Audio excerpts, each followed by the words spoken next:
also TIs. Within the United States, there are people which utilize strategies based on perception management. Some of them do it without having any idea what that term even means.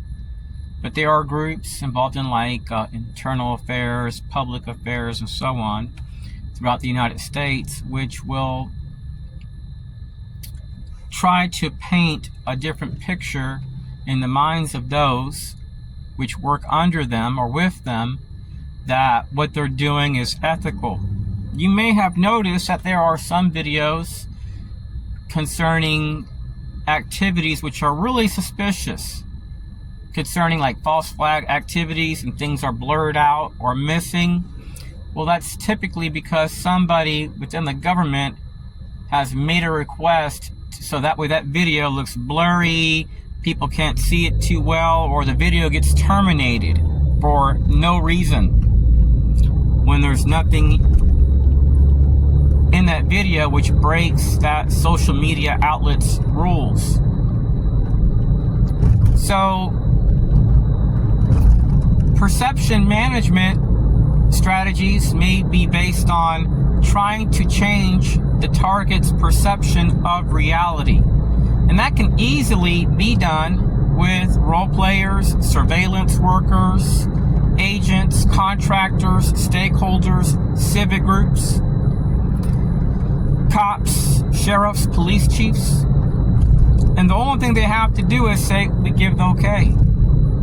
You have mutual aid here, do what you want. So, let's say that you're an American that grew up in the South, you're very patriotic, you love veterans, you volunteer for events to help veterans, you donate money to help veterans. But then all of a sudden, you get harassed by veterans.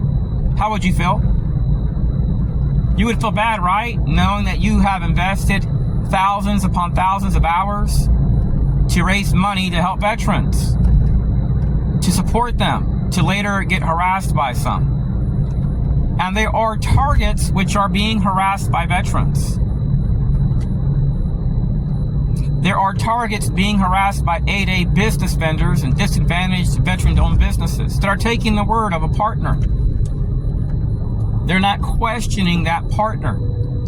See, these psychological operations are based partly on information warfare.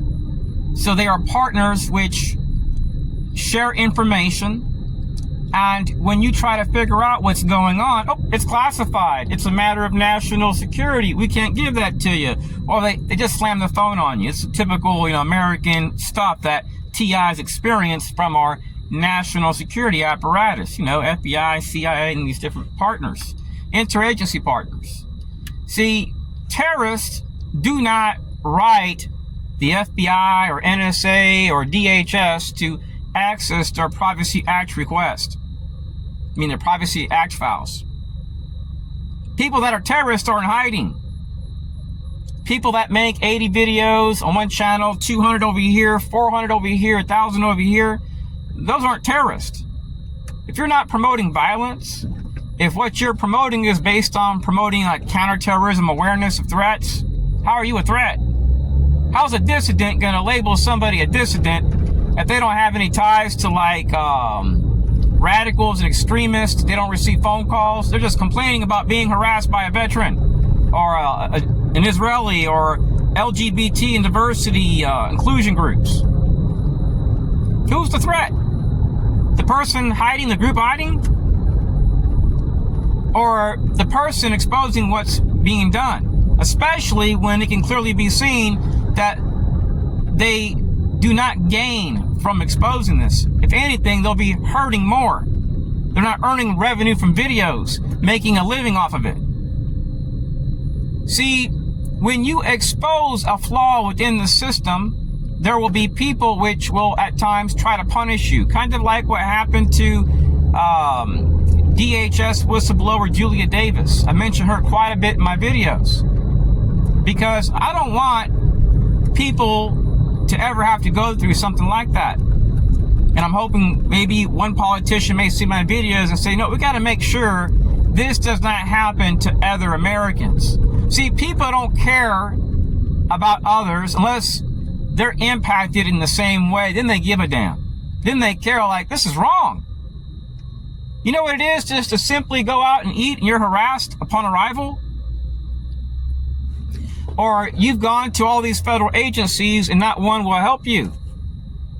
And then you have to go to an attorney and you don't have the money because they might want $70,000, $80,000, and they may tell you that may not even cover a quarter of the cost to sue. They may need subject matter experts, witness statements, polygraph reports. I mean, it's no laughing matter when you're going up against CIA and these different groups.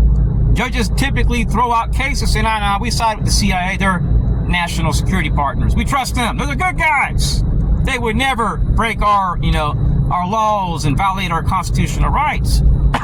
So you're dealing with people that have immunity. If you're at home watching TV and you hear your son or daughter screaming in the shower, your first reaction is to get up out of that recliner or sofa and run to see what the hell is going on, right? Because you want to make sure they're safe. You want to make sure that they're not harmed. And there are many targets which are in the same situation right now, where they're worried about their kids' safety. They're checking up on them because they've been harassed. They've experienced life-threatening activities. I have videos of TIs across this country which have shared videos where they've been harassed by people shooting machine guns in front of their houses and driving off. They've gone to the FBI. FBI is like, call the cops. They're like, I've done that. They go click, hang up. So all this crap about Constitution, we care about, it's bullshit, fellow TIs. Lord, forgive my language. We have people, fellow TIs, within our nation that promote false flags. And they want to put on this plate, oh, we're the good guys. And I'm not saying our government is bad. But we do have players within law enforcement, military, the corporate sector, which have worked for the CIA, which have worked with CIA partners. And they are in literally every city. They know how to utilize resources. I could be playing the same game with them. I have access data leaks. This is no joke. Where it shows literally the entire FBI workforce, NSA, CIA, even VA records, where you just type a name and or an address. If they're on file, it comes up. Now, bear with me one moment. My screen is going dead on my phone, and I don't want my phone to, it's looking blurry. So 6 years ago, I remember going to a place to listen to jazz music, and typically I'm home when it's like 7 or 8 o'clock or less. And I'm listening to jazz music, enjoying my time, and this person walks up to me and goes, "Sss," and they run out of this jazz event. And I get in my car around 10 something. I'm driving home and I get a call. So I pull off the road and I see this plaza in Austin, Texas, about 10 miles from the downtown area. There's not one car there. I park my car, and seconds later, a car parks next to me. The guy rolls down his window and he goes, "Psst," and he has a black suit and has a thin black tie, and it's hanging in the back seat of the car. So I just back up and leave. This was every day, all day long. I'm being harassed. And I go home, and then the exact moment I open the door, I get a call, and I hear heavy breathing, and then the phone hangs up. So I've been living now in Florida for a few years. I left Texas and moved here to Florida. And I have videos where it shows upon arrival weird encounters with people with black SUVs, short hair, Jewish people, radical feminists, diversity and inclusion groups, CIA contractors, confirmed military partners that are active duty in the Army. Not only can I prove it, the place where I used to go to frequently called the Tiki Bar, it's the only one in the town that I live at, nearby Orlando. The people that work there left the workplace and went to the parking lot with their cell phones to record their tags And guess what? They're all active duty in the Army. What is the coincidence of this? One of them had an Army uniform in the back seat of their car with a North Carolina tag.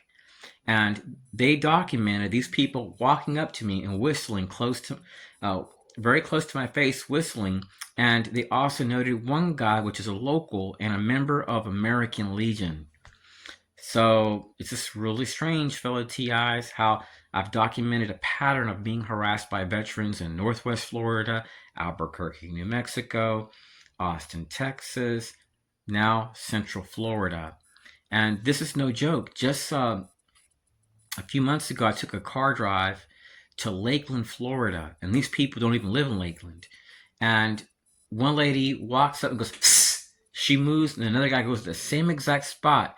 And I see him pull an earbud out, and he's wiping it against his shirt. He puts it back in, and he says, "I'm going to do it." And then he whistles, and then he walks out.